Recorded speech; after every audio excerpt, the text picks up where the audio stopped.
kedua kebanggaan saya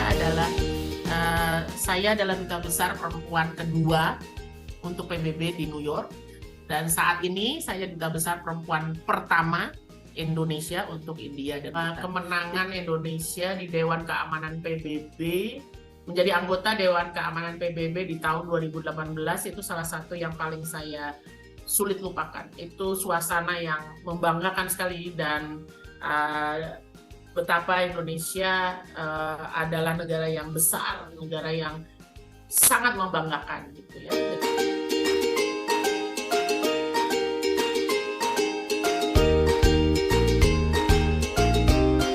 Halo teman-teman, apa kabar? Semoga teman-teman selalu dalam keadaan sehat walafiat. Senang sekali kita bisa berjumpa lagi di seri Alumni Sastra Jepang. Ya, seperti biasa, di seri Alumni Sastra Jepang ini, Ananda Yoro menampilkan tamu dari berbagai profesi. Namun tamu-tamu tersebut mempunyai satu persamaan, yaitu latar belakang pendidikannya sebagai alumni dari jurusan atau program studi sastra Jepang, bahasa Jepang, ataupun pendidikan bahasa Jepang di salah satu perguruan tinggi di Indonesia. Teman-teman, hari ini saya sangat senang sekali. Kira-kira ada apa ya? Karena saya mendapatkan kehormatan untuk menghadirkan tamu yang sangat istimewa untuk berbincang bersama saya di seri Alumni Sastra Jepang ini.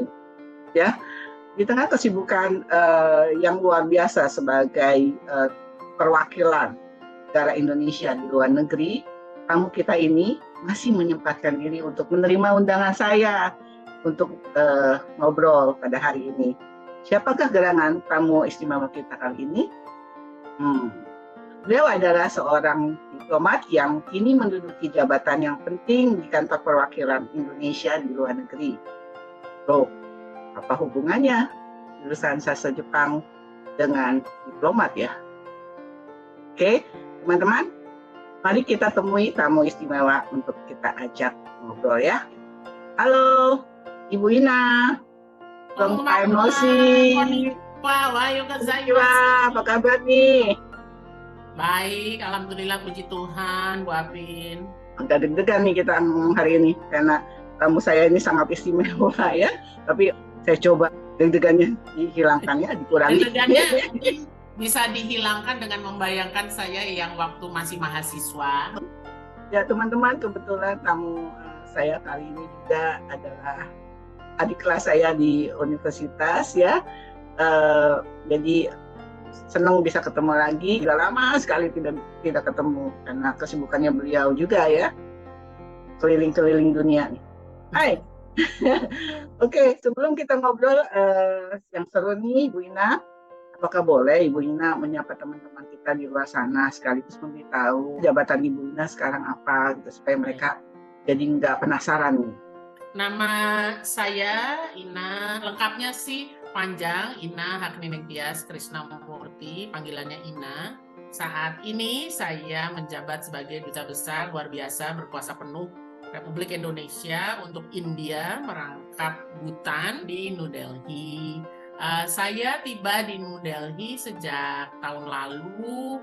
Kalau di total sekitar 1,5 tahun sudah bertugas di New Delhi. Saya masuk di Kementerian Luar Negeri tahun 1993. Sudah 30 tahun saya berkarir di Kementerian Luar Negeri sebagai diplomat. Saya lulus dari Universitas Indonesia. Itu Fakultas Sastra tentunya jurusan Sastra Jepang. Itu di tahun 92. Saya masuk mahasiswa tahun 1987. Jadi total menempuh pendidikan di UI 5 tahun. Ya, inilah Ibu Ina, seorang duta besar luar biasa dan berkuasa penuh untuk negara India dan Bhutan. Ya, betul. Hebat. Oke, kita mulai dari awal dulu nih Bu. Kenapa bisa masuk ke sastra Jepang? Apakah udah cita-cita? Jadi saya SMA-nya itu jurusan fisik. Di tahun IPA, ya? 1987 itu jurusan fisik itu bisa memilih 3. Yang sebutnya IPC, kan ada IPA, IPS, dan IPC. Pada waktu itu sebetulnya ibu saya sangat amat menginginkan saya masuk ke hubungan internasional. Tapi saya tidak punya interest. Kemudian karena bapak saya arsitek, saya memilih masuk arsitektur sebetulnya. Tapi entah kenapa, kalau menurut saya sih saya memilih sastra Jepang itu sepenuhnya tangan Tuhan. Jadi saya nggak sama sekali nggak, kalau bahasa Inggrisnya tuh clueless gitu. Saya nggak tahu sastra Jepang itu apa, bagaimana. Itu kan kita nggak Seperti pernah apa dengar gitu juga ya. ya, zaman dulu kan Betul. nggak tahu. Saya waktu itu memang UI semua, tidak ada yang lain. Karena waktu itu tahun 1987 kan sudah ada rencana pemindahan kampus ke Depok dan sebagainya. Jadi jadi nggak usah indekos, bisa dari Bogor, rumah saya kan di Bogor gitu ya. Jadi Iya. jadi alasannya itu aja semata-mata karena ya tangan Tuhan kalau menurut saya sih. Iya. Yang pasti mau masuk UI, tapi kalau jurusannya ya sebetulnya yang ya, saya pilih arsitektur sebetulnya. arsitektur ya. Terus kenapa Ibu mau memasukkan Ibu Ina ke hubungan internasional? Mungkin itu udah karena Ibunda itu cita-citanya adalah menjadi diplomat. Beliau kan guru SMA, jadi beliau itu bilang berulang kali kepada anak-anaknya termasuk saya bahwa ini sebetulnya nggak mau jadi guru, maunya jadi diplomat gitu. Karena ngajarnya juga ngajar mengenai geografi gitu, jadi mengenai dunia, mengenai segala macam. Jadi kebayangnya tuh ya diplomat ya hubungan internasional gitu. Kayaknya doa Ibu juga ya. Barangkali ada di situnya juga, makanya saya bilang ini mungkin tangan Tuhan ya, dan lewat doa ibu saya. Waktu Ibu Ina kemudian menjadi diplomat, beliau pasti senang sekali ya. Waktu itu ya, Bu Apin ingat nggak, zaman dulu kan nggak ada sosial media, nggak ada internet. Jadi pembukaan pegawai negeri sipil itu selalu di koran. Iya, bentuknya kecil lagi. Kecil gitu. Nah yang lihat juga ibu saya gitu. Jadi saya ingat sekali kita tuh mau wisuda. Wisuda tuh di bulan September tanggal 9 apa tanggal 7 saya lupa. Batas akhir tuh 5 September pendaftaran itu. Itu yang nganter ke kantor pos, dicap dan sebagainya ya ibu saya, karena beliau yakin sekali bahwa I will be a good diplomat gitu. Nggak tahu kenapa, yakin sekali. Padahal waktu itu kalau Bu Apin ingat saya waktu di UI, saya kan bukan tipe yang aktif di organisasi ya. Betul. Saya bukan juga gaul atau sosialita gitu kan, enggak ya, juga. Tidak. Jadi kalau dibilang saya orangnya ekstrovert juga enggak. Gitu. Enggak. Jadi waktu itu di mahasiswa ya, ini sekarang cerita mahasiswa ya. Mahasiswa itu saya bersyukur punya ayah yang keras. Jadi dia kepada semua anaknya, kita bertiga, dia selalu bilang, baik, akan dibayarkan 1 semester saja uang sekolah itu. Sisanya harus cari. Kan kita bingung ya, cari itu dari mana? Ya beasiswa, ya kerja, ya apa. Jadi kami bertiga tuh biasa untuk mencari beasiswa, bekerja, dan sebagainya. Jadi saya udah kerja jadi penerjemah komik itu dari semester 5. Jadi sibuk sekali. Semester 2 saya sudah mulai menerima beasiswa dari macam-macam, mulai dari Toyota, Hanwha, itu semua perusahaan-perusahaan Jepang, dan juga nyoba Super Semar, macam-macam beasiswa gitu. Karena ya itu bapak saya alhamdulillah almarhum itu sangat amat keras dalam memberikan pemahaman bahwa mahasiswa itu bukan pendidikan dalam arti bangku, tapi itu adalah persiapan dan kesiapan untuk masa depan. Setelahnya itu yang penting. Jadi kami bertiga diajarkan untuk bukan lulus kemudian baru cari kerja, tapi sudah dari sejak awal sudah dibiasakan berpikir setelah mahasiswa ngapain gitu. Ya, jadi memang kami bertiga dibentuk menjadi orang yang begitu selesai lulus nggak mikir sebetulnya. Dan pada waktu saya melamar di Kemlu tahun 1992 bulan September itu, saya sudah, ini mau pamer ya, berpendapatan ya, take home 4 juta rata-rata per bulan waktu itu. Tahun itu ya? Tahun itu. Berapa? 92? 92, karena saya menerjemahkan komik, saya menerjemahkan subtitle Oshin, terus ada Orin kan, habis Oshin, Orin. Kemudian saya mengajar karena tinggal di Bogor, itu ada beberapa perusahaan Jepang yang kecil-kecil gitu, dia butuh orang yang hanya sekedar mengajarkan basic bahasa sehari-hari, yes. Jadi saya sudah mencari uang seperti Bu Apin juga ya, mencari uang luar biasa untuk bisa sekolah. Karena dibiasakan begitu sama bapak saya. Dan 92 itu, tahun 92 September, saya sebetulnya tidak membutuhkan bekerja di luar rumah karena saya sudah berpenghasilan. Tapi ibu saya mengatakan bahwa kalau kamu begini terus, kamu nggak akan kenal orang, karena saya hanya bergantung pada diri saya sendiri kan, di dalam kamar, cuman nulis, ngetik, yang gitu-gitu. Jadi ibu saya sangat khawatir bahwa saya menjadi orang yang sangat lonely gitu. Jadi tidak punya banyak teman, tidak bergaul. Dan seperti saya tadi bilang sama Bu Apin, saya kan bukan orang yang berorganisasi, saya nggak terus bersosialita ke sana kemari, enggak ya. Kalau pergi ya sama geng itu aja, geng. Saya punya kemana-kemana. Cuman itu aja, tanpa memiliki kesibukan organisasi yang aktif gitu. Bahkan di kampus pun ya? Bahkan di kampus pun, ada Himaja saya nggak terlalu aktif. Karena sibuk sendiri gitu. Nah, itu yang justru di mata ibunda mengkhawatirkan. Tapi justru saya melihat Ibu Ina ini waktu mahasiswa itu bukan orang yang tidak bisa bergaul sih sebetulnya. Kan kalau udah bergaul dengan orang tuh enak banget gitu loh. Nah, mungkin ibundanya Ibu Ina juga melihat mungkin bakat sebetulnya Ibu Ina ini punya bakat gitu loh. Cuman Ibu Inanya sendiri yang tidak menyadari gitu loh. Mungkin. Ya, dan bagusnya ayah Ibu Ina juga mengajarkannya hal untuk selalu mencari, karena memang waktu zaman dulu itu kita tidak bisa ya mendapatkan informasi hanya dengan menunggu, atau karena tidak juga karena tidak tersedia. Jadi apapun kita harus cari sendiri, dan mungkin juga kalau ada teman paling cuma dengar dari teman kayak gitu. Cuman itu saja kira-kira ya kalau ada informasi apa ya. Betul. Bagus kalau itu, jadi bisa terbiasa untuk untuk berusaha gitu ya. Dan ya saya rasa orang tuanya Ibu Ina pun bukannya tidak mampu untuk menyekolahkan Ibu gitu loh.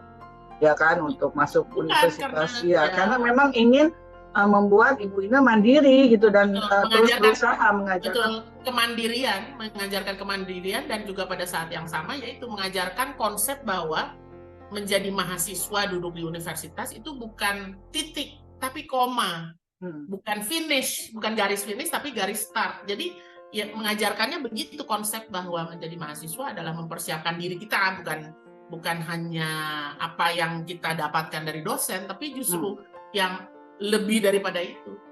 Iya, itu yang lebih jadi pembelajaran untuk hidup ya. Betul. Ya, kalau kita nggak melakukan sesuatu di luar hanya kuliah-kuliah aja, mungkin agak ketika kita masuk ke dalam masyarakat ya, agak sedikit gamang ya. Saya mau ngapain sih? Terus saya bisanya apa sih? Tapi kalau dengan sedikit demi sedikit kita belajar macam-macam, ketika kita masuk ke dalam masyarakat, kita nggak terlalu bingung lagi gitu kan. Dan bukan hanya itu ya Bu Apin ya. Kalau menurut saya sastra Jepang itu kan suatu keilmuan yang spesifik ya. Jadi untuk menambah nilai tambah dari pemahaman kita itu tidak bisa hanya di bangku, kita harus nyari di tempat lain. Jadi kalau teman-teman mahasiswa sebaiknya sih jangan terpaku pada satu jurusan yang spesifik seperti ini gitu. Jadi kalau misalnya pun ada minat di hubungan internasional, ya ikut aja membaca buku, atau Google kursus, ya kan kursus sekarang banyak banget ya. Jadi waktu itu saya nggak kepikiran kursus karena yaitu sibuk mencari jejaring, sementara belum ada internet kan, jadi yang tadi Bu Apin bilang cari gitu. Jadi dan itu tuh nggak bisa hanya di ruang kelas, karena kalau di ruang kelas akan monoton, karena memang sastra Jepang adalah atau sastra bahasa lain itu juga kan sangat spesifik ya. Jadi kalau ya itu tadi Bu Apin bilang, kalau begitu lulus langsung jadi kayak kacamata kuda gitu, mau apa ya gitu. Khususnya sastra ya, sastra Jepang, sastra untuk bahasa asing itu kan kalau kita tidak mempraktekannya di luar kuliah, kita tidak akan mendapatkan pengetahuan dan kemampuan bahasa Jepang kita juga nggak terasah jadinya kan ya. Betul. Kalau hanya melakukan ya ikut kuliah aja, belajar di kampus sudah gitu aja. Di bangku kuliah. Kalau ya seperti Ibu Ina mengajar misalnya gitu, atau menerjemahkan, itu kan membantu untuk meningkatkan kemampuan ya. Ya, selain itu jadi kenalan, karena terus saya ke studio SCTV, lihat sendiri proses bagaimana orang dubber, yang gitu. Jadi kenalan sama orang banyak, jejaring itu loh Bu Apin, yang menurut saya nggak akan dapat ya di bangku sekolah. Betul. Ngomong-ngomong, hobinya Ibu Ina tuh apa sih? Kalau hobi saya dari dulu sampai sekarang sama. Tidak berubah, baca buku, terutama novel, saya suka banget, apalagi kalau thriller. Yang kedua, saya pernah diundang sama Iluni, waktu itu ada Dies Natalis, terus ada acara baca puisi, saya bikin puisi, saya hobi.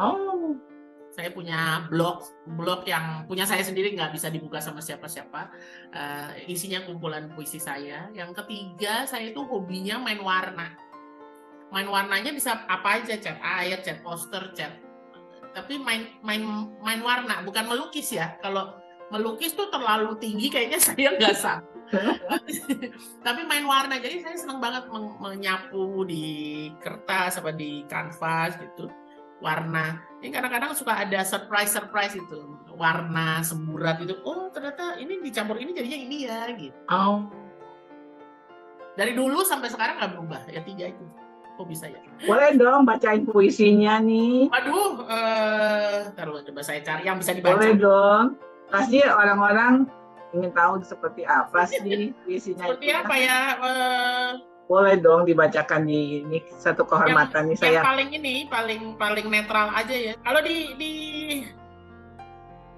dihajar begini, kadang-kadang enggak sih, nggak menghajar, cuma meminta aja. Kita mau mendengarkan satu puisi karya Ibu Duta Besar Ina ini. Nah, nanti di akhir acara aja ya kita tutup dengan puisinya Ibu Ina, kayaknya seru nih. Kita akan berikan surprise untuk teman-teman. Kita kembali nih ke waktu di awal, kan kok bisa ya seorang alumni jadi diplomat gitu kan? Apa hubungannya gitu loh. Tadi sih memang udah ada ya, udah disebutkan karena Ibu menginginkan Ibu Ina untuk menjadi seorang diplomat. Tapi kan bukan hanya sekedar keinginan Ibu, pasti kan ada hal-hal yang menjadi pertimbangan Ibu Ina kenapa terjun menjadi seorang diplomat gitu ya. Ya nggak sih? Jadi banyak orang yang tanya, kok bisa seorang alumni sastra bisa menjadi diplomat, ya kan? Bahkan bisa menduduki jabatan sebagai seorang duta besar. Ya biasanya memang diplomat itu banyakkan lulusan dari jurusan hubungan internasional ya, FISIP ya. Nah ditambah lagi Ibu Ina kan sebagai wanita nih, yang menjabat sebagai duta besar itu hampir semuanya laki-laki, gitu ya.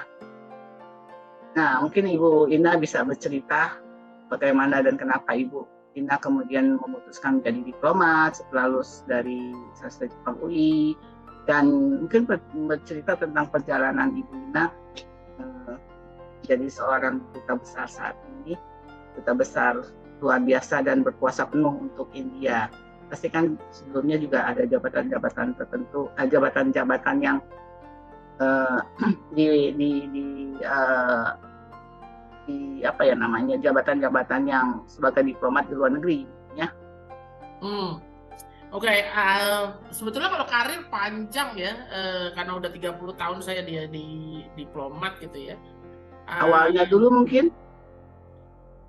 Awalnya dulu kali ya. Jadi di Kementerian Luar Negeri, diplomat itu selalu harus sekolah. Dulu zaman saya sekolahnya 1 tahun, 2 semester. Sekolahnya itu di Pusat Pendidikan dan Latihan.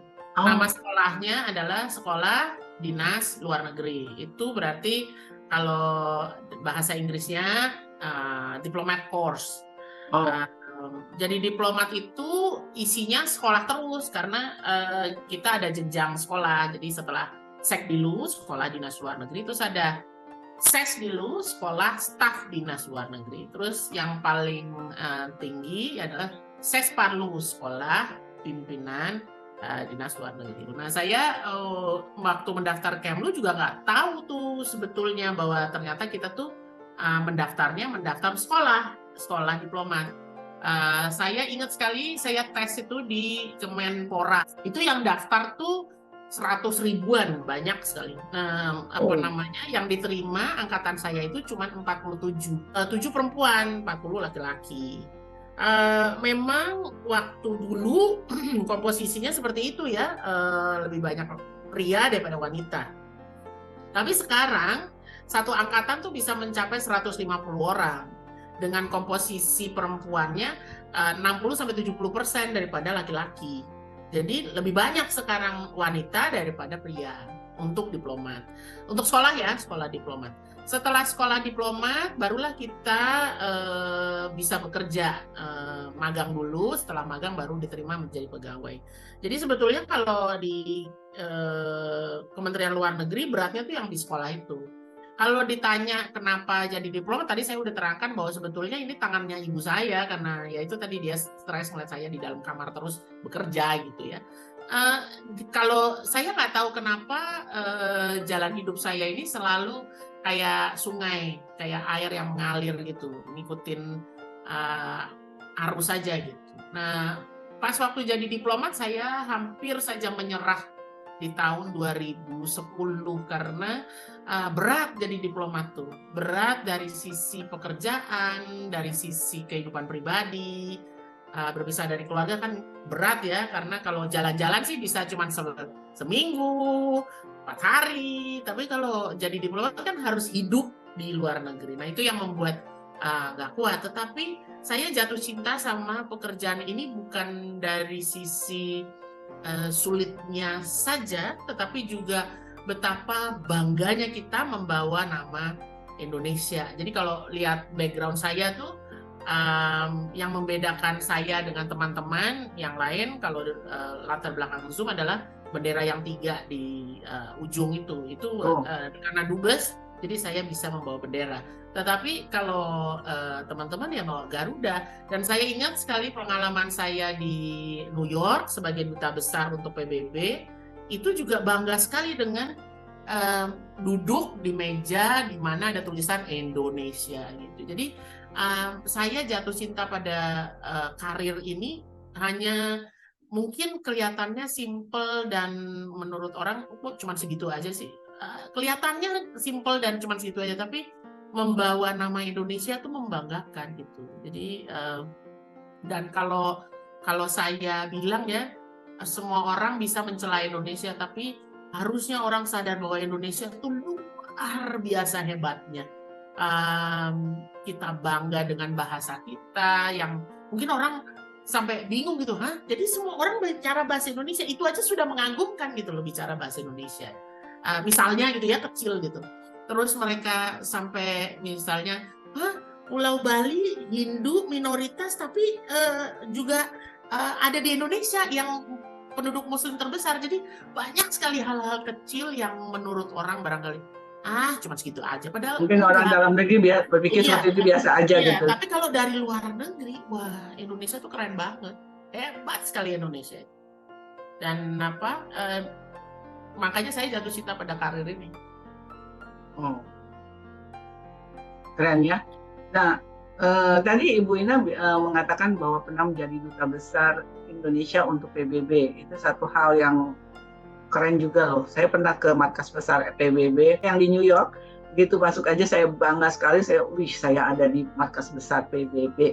Padahal hanya masuk sebagai turis ya. Nah, Ibu Ina sudah menjadi duta besar Indonesia untuk PBB. Makanya Ibu Ina mengatakan bangga sekali. Saya sih bisa membayangkan betapa bangganya sebagai seorang Ibu Ina menjadi seorang duta besar Indonesia untuk PBB. Walaupun pasti ini satu tugas yang sangat berat ya. Kan kita memperjuangkan kepentingannya Indonesia ya di sana. Oke, selain itu apa? Kira-kira mungkin bisa Ibu Ina ceritakan jabatan apa sih yang sudah Ibu Ina jabat sampai sekarang 30 tahun ya, loh. Gelar diplomatik tuh diatur secara internasional. Nah, saya waktu pertama kali saya sekolah di Australia di Brisbane, Master International Studies, lulus 97. Kemudian tahun 2000 Januari saya berangkat penempatan pertama di Kanada, di Vancouver sebagai konsul muda, sekretaris 3 namanya, gelar diplomatiknya, di Vancouver menangani isu-isu penerangan sosial budaya. Kembali dari sana tahun 2003, kemudian saya memulai jalur yang tidak pernah dibayangkan sebelumnya. Jalur ini ya balik lagi, saya memang entah kenapa jalan hidupnya selalu kayak air gitu ya, pokoknya ngikutin arus saja. Jadi tahun 2003 itu saya memulai jalur, saya menjadi negosiator dan jadi drafter namanya. Jadi dokumen-dokumen perundingan internasional dan sebagainya itu saya draft dokumennya, negosiasi dan sebagainya. Itu jalur yang kalau tidak diberi kesempatan itu orang mungkin nggak bisa dapat gitu ya. Tapi kok dilalah, bahasa Jerman itu dilalah jatuh ke pangkuan saya gitu. 2005 itu saya sekolah, namanya diplomat madya. 2006 saya berangkat ke Brussel, Belgia. Gelarnya sekretaris 1. Isu yang saya pegang masih penerangan sosial budaya. Kemudian di 2007 saya menjabat sebagai sekretaris 1 masih, tapi politik megangnya. Saya naik juga di Belgia, itu 2009 kalau nggak salah, jadi konselor, gelar diplomatiknya, naik politik. Nah, 2010 saya pulang, ini yang mungkin balik lagi berbekal pada ilmu yang saya dapatkan pada waktu saya mahasiswa, yaitu membina jejaring ya.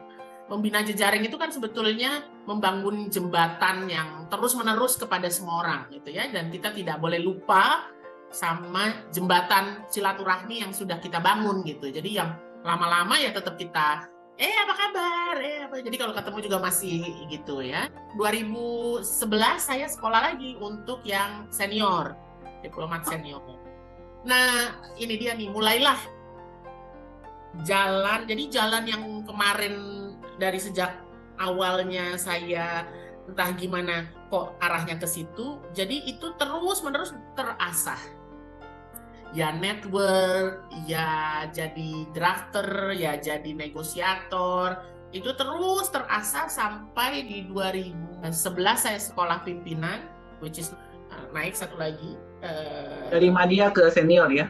Ya, jadi minister consular. Di 2012 sekolahnya di Jakarta.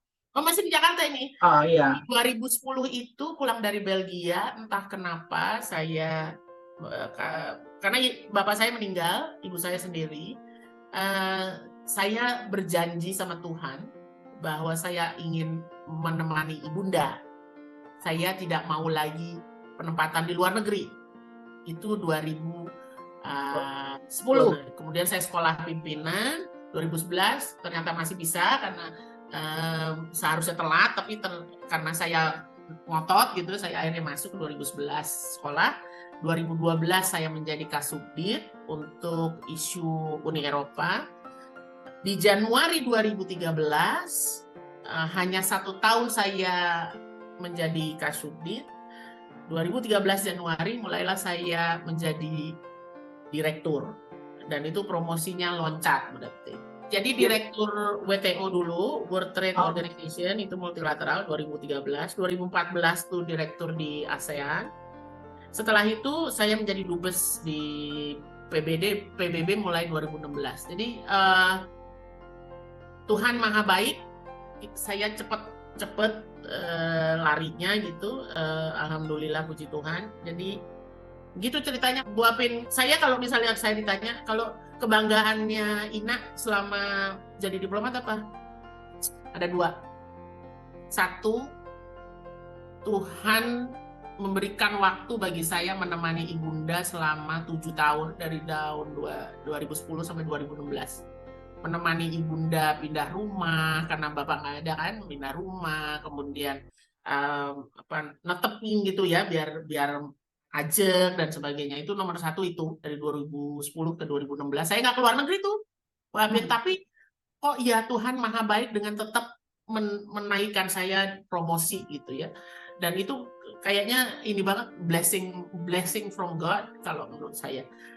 Jadi kalau saya kebanggaannya nggak ada yang lain sih, cuma dua itu. Ya, keren banget gitu loh, karena tidak mudah ya untuk laki-laki atau untuk pria sendiri menjadi duta besar itu sangat berat ya. Tantangannya berbeda juga dengan duta besar wanita. Menurut saya tantangan sebagai perempuan atau laki-laki dalam hal karir diplomat sih nggak beda jauh ya, saya pikir sama aja. Cuman permasalahannya adalah di pekerjaan ini atau di karir ini yang diperlukan, yang dari tadi saya bilang, membangun jembatan. Kalau nggak membangun jejaring dari lama gitu, itu sulit Bu Apin. Sulit karena misalnya jejaringnya itu antara siapa? Antara orang semua dunia. Jadi nggak boleh lihat misalnya, ini orang ini bukan siapa-siapa nih, gue butuh apa ya, ngapain ditemenin gitu, misalnya gitu ya. Jadi bahwa kita harus melihat everyone is equal, karena pada waktunya kita mungkin butuh orang itu. Yeah. Dan itu bukan nilai yang bisa dipelajari dalam 24 jam besok jadi gitu. Itu benar-benar kita harus rasakan bahwa saya berteman tanpa pamrih, saya berteman karena memang sesama manusia yang harusnya memang saling menghormati gitu. Saya membina hubungan karena saya mau, saya suka, bukan karena saya punya kepentingan gitu. Itu jadi harus terus-menerus ada di dalam diri kita gitu ya. Jadi dan itu akan membuka kesempatan untuk apa aja. Dan saya punya keyakinan karena jalan hidup saya begitu.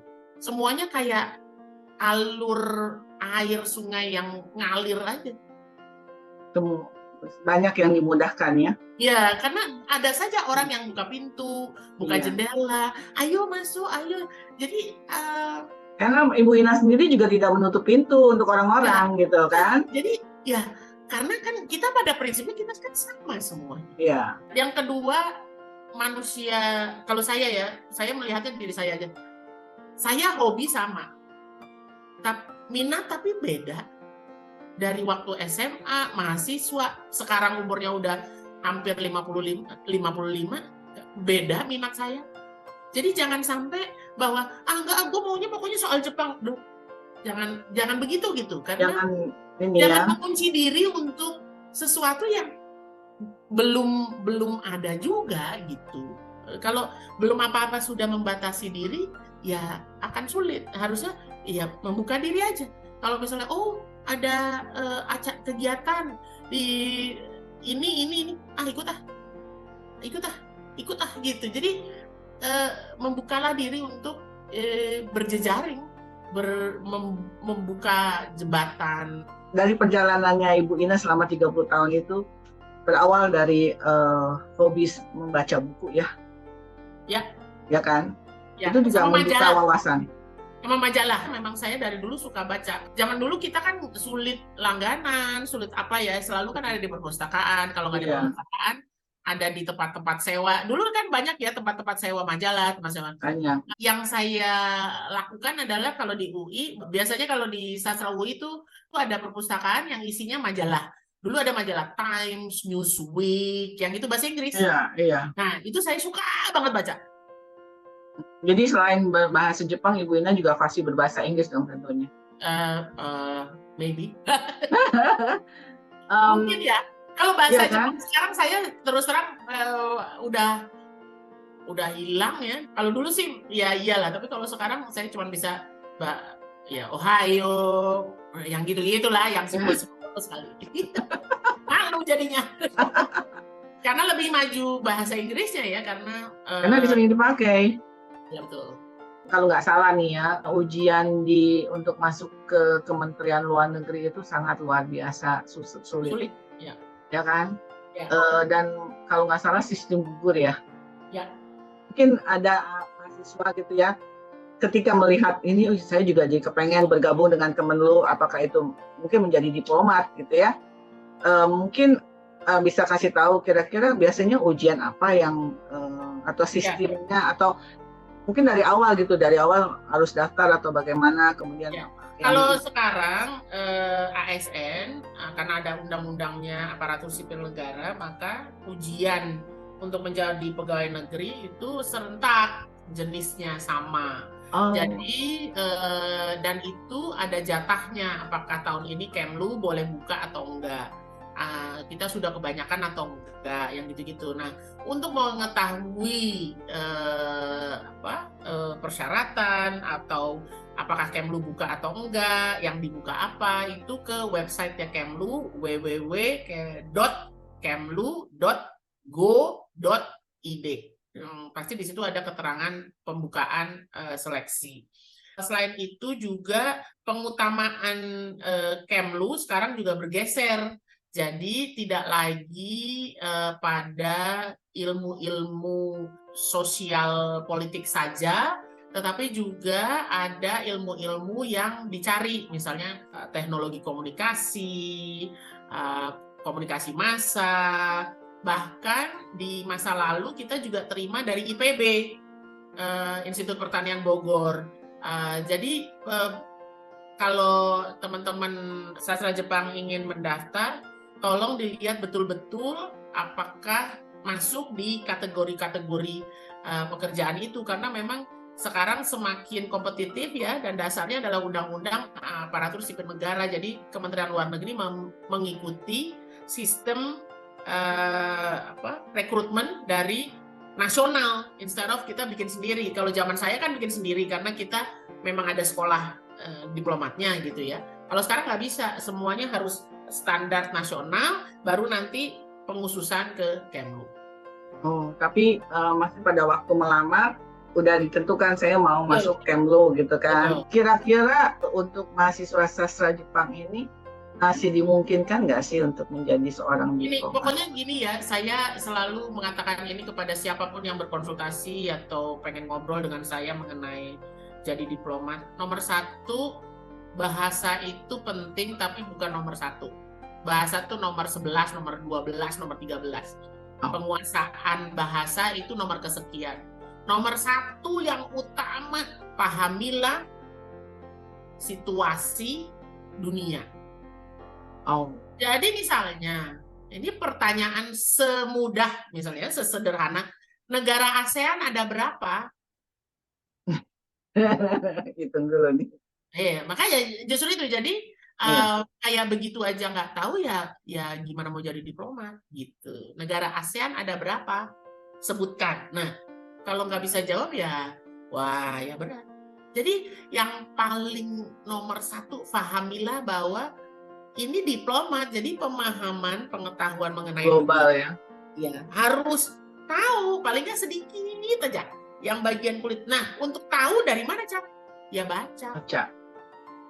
Paling sekarang udah zaman internet ya? Iya, kalau zaman sekarang anak-anak ya, teman-teman itu biasanya bacanya Twitter, cuman headingnya aja nggak apa-apa. Tapi kan kemudian, oh ini ada ini, ada ini, ada ini. Nah, tapi kan paling nggak ada interest untuk isu-isu yang kaitannya dengan global. Kalau mau siap-siap ya, nomor satu tuh tahulah paling tidak sekulit deh, as thin as your skin mengenai global. Nomor dua yang tadi saya bilang, diplomat itu berat, jadi jangan coba-coba gitu. Karena kan hanya 3 kali kesempatan. Kan sayang kalau belum siap. Jadi mendingan siap dulu, tahu dulu. Tapi susah kan ujiannya gitu loh. Sayang kalau misalnya kesempatan satu terus dilepas gitu loh. Hanya sekedar karena pengen coba-coba. Harus dipersiapkan secara Nah, betul ya. Niat harus niat ya. Nomor 3, kalau saya selalu mengatakan bahwa nanya itu nggak ada salahnya kok. Bertanya tuh pada siapa saja kan. Jadi bertanya pada yang sudah bisa masuk tes nasional pegawai negeri, bertanya pada Google misalnya, kalau zaman sekarang kan how to become diplomat misalnya gitu, tanya. Jadi sebetulnya yang nomor 3 nih, curiosity-nya harus digali gitu loh. Keingintahuannya tuh harusnya digali. Dipertajam ya. Yes. Untuk persiapan diri masuk ke termasuk resiko-resikonya ya, sebagai diplomat itu siap nggak gitu ya? Ya betul. Jadi pokoknya yang 3 ini kunci lah. Nomor 1 harus memahami, paling nggak kulit-kulitnya aja lah. Nama Presiden Amerika siapa, nama Perdana Menteri Inggris siapa, Presiden Singapura siapa, Perdana Menteri Singapura siapa, apakah Malaysia punya presiden apa enggak, apakah Malaysia itu cuma Perdana Menteri, yang gitu-gitu tuh aja. Aduh, itu kan cuma pemahaman yang skin deep ya. Yang kedua yang tadi saya bilang bahwa harus niat ya. Kalau nggak niat tuh jadi kayak nyoba aja gitu. Jadi itu akan kebawa kalau udah diterima. Ya kok diplomat begini sih, tidak sesuai ekspektasi. Kok nggak sesuai ekspektasi sih gitu. Yang ketiga yaitu keingintahuan itu harus diasah. Saya terakhir ketemu teman-teman Sekdilu, jadi teman-teman sekolah dinas luar negeri yang junior itu, kapan ya, 2 bulan yang lalu kali, 2 bulan yang lalu gitu. Kalau kalian ketemu saya, wah kita besar ini. Tolong, kalian baru masuk sekolah, jadi jangan terus besok pengen jadi dubes. Ya enggak lah, saya menjadi dubes kan setelah 30 tahun gitu. Jadi maksudnya jadi jangan terus pengen lompatan luar biasa, leap gitu, tanpa proses. Saya selalu mengatakan nikmatilah proses itu gitu. Have fun with it. You have to enjoy and have fun with the process. Then you will fall in love with this career, with this job, with this kind of dedikasi, profesionalisme gitu. Oke. Kira-kira seperti itu ya teman-teman ya, untuk adik-adik mahasiswa yang kiranya mempunyai cita-cita untuk menjadi diplomat, mungkin saran atau masukan dari Ibu Ina ini sangat sangat bermanfaat menurut saya. Jadi Anda siap-siap sejak jauh-jauh hari untuk mempersiapkan diri seperti yang Ibu Ina sarankan ya. Ya semoga bisa mengikuti jejaknya Ibu Ina gitu ya. Apalagi di sastra Jepang itu kayaknya bisa dihitung dengan jari ya yang bisa menjadi diplomat gitu. Kira-kira apa ya ininya, hambatannya menurut Ibu Ina? Ada nggak kira? Kalau hambatan saya nggak tahu ya, tapi yang jelas saya bisa bicara mengenai diri saya sendiri ya, karena tadi saya sudah katakan di sejak awal, sastra Jepang itu adalah ilmu yang spesifik. Jadi janganlah membuat diri kita juga spesifik, karena tahu itu aja gitu ya. Ya, menjadi mahasiswa itu bukan berhenti di situ, itu bukan titik, tapi masih koma. Bahwa mahasiswa itu bukan garis finish, tapi garis start dari suatu kehidupan yang bersama masyarakat. Kita harus blend in gitu, harus menyatu dengan masyarakat, harus survive di masyarakat kan gitu. Suka duka sebagai duta besar wanita karena banyak yang saya dengar diplomat wanita itu yang lebih banyak keluar dari pekerjaan, benar nggak sih? Enggak juga sih ya. Nggak juga. Karena Enggak. mungkin ada masalah keluarga atau apa gitu. Enggak juga sih. Tough memang ya. Ini pekerjaan yang tidak mudah. Tidak ada, saya rasa tidak ada satupun diplomat yang mengatakan, ini gampang banget nih jadi diplomat dong. Tapi keluarganya bingung, ngapain aja gitu. Lebih peduli sama pekerjaan gitu. Jadi learning curve itu harus kudu mesti bersama keluarga. Jadi mau ibu, kakak, adik, istri, suami, siapapun, anak itu harus barengan learning curve-nya. Kalau pada saat drop ya drop barengan, sama-sama ngangkat gitu. Pada saat ada di atas juga ada di atas bersama-sama. Jadi kalau enggak akan sulit. Hidup diplomat itu sangat lonely karena kita sering tidak bisa berbagi apa yang kita sedang alami. Ya, jadi misalnya pada saat ada pekerjaan pelindungan warga negara Indonesia ya, kalau ada kematian, ada yang bercerai, ada yang apa, keluarga kita tuh hanya bisa mendukung dengan dikasih makan enak, dibiarkan tidur nyenyak. Jadi gitu kan, hanya bisa memberi dukungan pada suasana yang nyaman. Jadi oleh karena itu, saya selalu mengatakan kepada yang junior, bahkan yang madya pun saya sekarang jadi dubes selalu mengatakan bahwa please, learning curve-nya tuh jangan sendirian, harus barengan. Harus barengan. Mau ibu, bapak, adik, kakak, istri, suami, anak, itu harus barengan. Supaya, ya, jadi pada saat kita lagi fokus pada pekerjaan, kita mau keluar dari itu, ada orang lain yang memeluk dengan hangat gitu. Selama menjadi diplomat selama 30 tahun, mungkin ada hal atau yang peristiwa yang sangat berkesan atau yang sulit untuk dilupakan. Banyak, tapi saya bisa sebut bahwa kemenangan Indonesia di Dewan Keamanan PBB, menjadi anggota Dewan Keamanan PBB di tahun 2018 itu salah satu yang paling saya sulit lupakan. Itu suasana yang membanggakan sekali dan betapa Indonesia adalah negara yang besar, negara yang sangat membanggakan gitu ya. Dan Ibu Ina dari sana sebagai duta besar. Ya. Jabat sebagai duta besar. Satu prestasi yang luar biasa ya. Ya prestasi tim ya secara Iya, prestasi yang luar biasa untuk Indonesia, di mana Ibu Ina juga mempunyai peranan yang cukup besar sebagai duta besar di sana ya. Itu pasti sangat tidak terlupakan ya.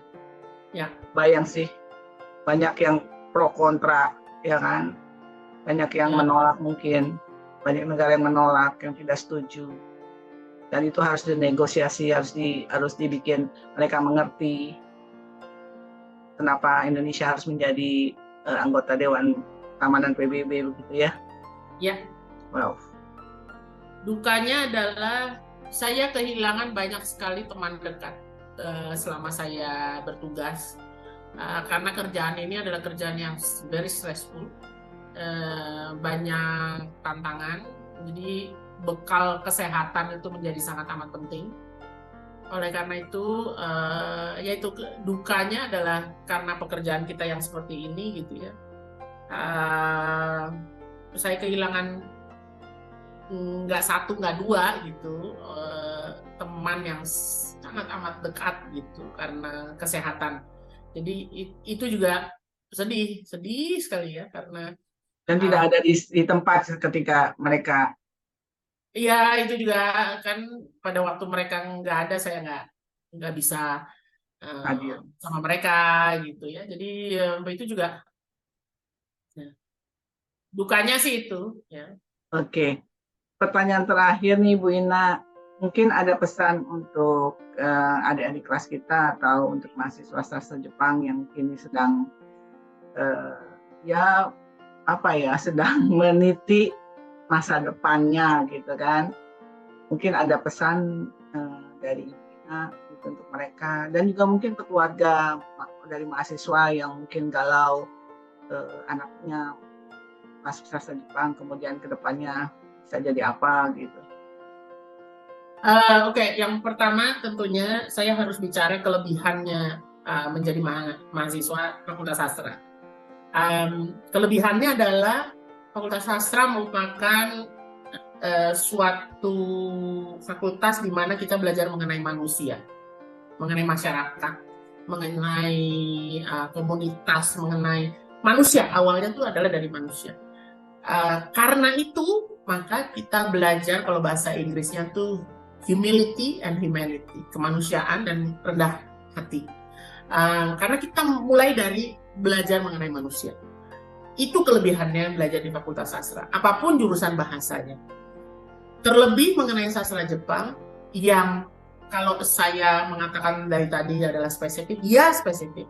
Tapi pada saat yang sama, kalau betul-betul diresapi, budaya Jepang itu sebetulnya mengajarkan nilai-nilai dan prinsip-prinsip hidup dan kehidupan yang bisa membuat kita lebih yakin apa yang kita mau dalam hidup dan kehidupan kita. Yang ketiga, untuk orang tua maupun para mahasiswa jurusan sastra secara umum, janganlah berkecil hati bahwa ilmunya terlalu kecil. Karena sebetulnya ilmu tidak pernah sempit, tidak pernah kecil. Ilmu itu ada di mana aja. Jadi carilah ilmu dimanapun Anda berada. Bisa dari buku, bisa dari Twitter, bisa dari sosial media lain, bisa dari ngobrol sama Bu Apin, bisa lewat ngobrol dengan saya. Dari siapapun itu bisa belajar ilmu. Karena ilmu pada dasarnya tidak ada batas. Jadi jangan berkecil hati kok masuk sastra, teman-teman. Itu hanya sekedar ada di sini, ada di mindset. Jadi jangan sampai berkecil hati, karena lulusan Fakultas Sastra itu bisa jadi apa aja yang kita mau sebenarnya. Hanya butuh keinginan yang kuat dan juga kepercayaan bahwa yang ini jalan yang memang kita bisa lakukan. Yang ketiga, kalau mau jadi diplomat, saya tentunya sangat bahagia karena masih jarang dari sastra Jepang khususnya maupun dari sastra secara umum. Yang kunci adalah yang tadi. Nomor satu, Fakultas Sastra mengajarkan kita mengenai kemanusiaan dan nilai-nilai kemanusiaan. Jadi sebetulnya kita memiliki kelebihan dari fakultas-fakultas lain. Terima kasih Bu Apin, itu aja kan. Terima kasih sekali, masukan yang sangat bermanfaat untuk para mahasiswa, juga mungkin bisa memotivasi supaya lebih bergiat lagi untuk belajar ya. Belajar apa saja ya. Hai, seperti janji kita yang di awal, sebelum kita menutup acara obrolan kali ini, kita akan mendengarkan Ibu Ina untuk membacakan puisi yang dibuatnya.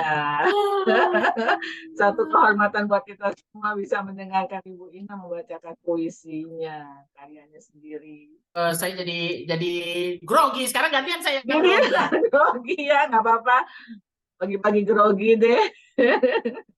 Oke. Ini saya pernah baca ini di acara Iluni, jadi saya ulangi lagi saja. Ini adalah one of my masterpiece karena saya nggak pernah nulis seperti ini, sangat amat luar biasa karena peristiwanya pun luar biasa. Pada waktu itu tahun 2019 Hari Ibu, beberapa waktu sebelum Hari Ibu 2019 itu ibu saya terkena stroke yang keempat. Dan alhamdulillahnya she survive dan sampai sekarang alhamdulillah sehat. Tapi di Hari Ibu 2019 itu akhirnya saya menuangkan rasa yang saya rasakan pada waktu beliau kena stroke yang keempat itu dalam sebuah puisi. Judulnya apa sayangnya Ibu Ina kepada Ibunda ya? Iya, she is my weakness, at the same time she is my strength. Jadi beliau adalah kelemahan saya karena setiap kali beliau telepon pasti saya angkat. Mau di depan Bu Menteri juga saya tetap angkat gitu. Tapi at the same time doa ibu adalah kekuatan saya, jadi she is also my strength. Judulnya Ibu, by Ina Krishnamurti, Hari Ibu 2019. Ibu, engkau perempuan sepanjang zaman. Aku adalah diriku karena dirimu. Ibu, di telapakmu ada surgaku. Di lututmu ada maaf yang tak henti. Ibu, di tanganmu ada kasih dan sayang.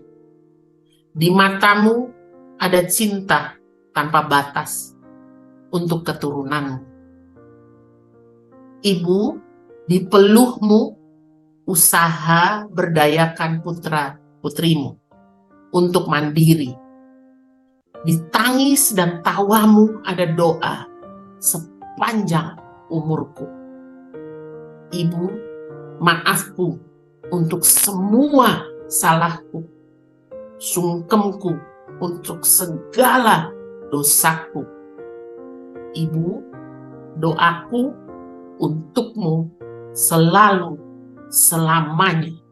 Semoga Tuhan menyehatkan, membahagiakan, mensejahterakan di sepanjang sisa usia. Amin, keren sekali. Aku jadi sedih. Tapi mamaku masih ada juga sehat, jadi kita masih mempunyai kesempatan ya. Ya, untuk terus bersama. Sehat terus ibunya Bu Apin. Sama juga Ibu Ina juga. Ya, semoga Ibu Ina, Ibunda Ibu Ina terus sehat, terus bisa menelepon dan tentunya dengan nasihat-nasihatnya dan doanya ya. Demikian teman-teman obrolan kita dengan Ibu Ina Krisnamurti, Duta Besar luar biasa dan berkuasa penuh untuk India dan Bhutan. Obrolan yang sangat luar biasa dan saya rasa sangat langka karena kita tidak pernah mendapatkan kesempatan untuk mengobrol karena jumlah duta besar wanita di Indonesia sangat sedikit, dan dari jurusan Jepang baru kali ini yang menjadi duta besar yaitu Ibu Ina Krisnamurti. Jadi kita perlu memberikan apresiasi yang tinggi untuk beliau atas perjuangan beliau memperjuangkan kepentingan Indonesia di mata dunia melalui jabatan sebagai duta besar untuk PBB maupun duta besar sekarang di India ya. Semoga Ibu Ina terus bisa menjalankan tugasnya sebagai duta besar dengan lancar, dimudahkan semuanya. Semoga semakin sukses dalam karir dan pastinya selalu sehat dan terus penuh keceriaan seperti Ibu Ina yang saya kenal selama ini. Setiap kali kita ngobrol pasti tawa canda kita selalu ada. Ya, itu yang bikin saya kangen kalau saya ingat Ibu Ina gitu. Pasti candaannya dan tawa yang lebar yang saya ingat. Dan terus seperti itu Ibu Ina, selalu ceria walaupun berat tugas Ibu Ina sebagai duta besar. Baik teman-teman, sampai di sini obrolan kita dengan Duta Besar Indonesia, Duta Besar luar biasa dan berkuasa penuh Indonesia untuk India dan Bhutan, Ibu Ina Krisnamurti, ya, Duta Besar wanita pertama untuk India dan Duta Besar wanita kedua yang menjabat Duta Besar Indonesia untuk PBB. Jabatan yang begitu prestisius, tapi juga jabatan yang sangat berat juga ya, tapi tetap semangat Ibu Ina ya. Moga-moga para mahasiswa juga bisa mengikuti jejak Ibu Ina untuk bercita-cita mungkin sekarang dan kelak menjadi seorang duta besar atau diplomat unggul yang memperjuangkan kepentingan negara kita Indonesia. Ya, baik. Sampai jumpa di obrolan lain tentunya dengan tamu yang berbeda.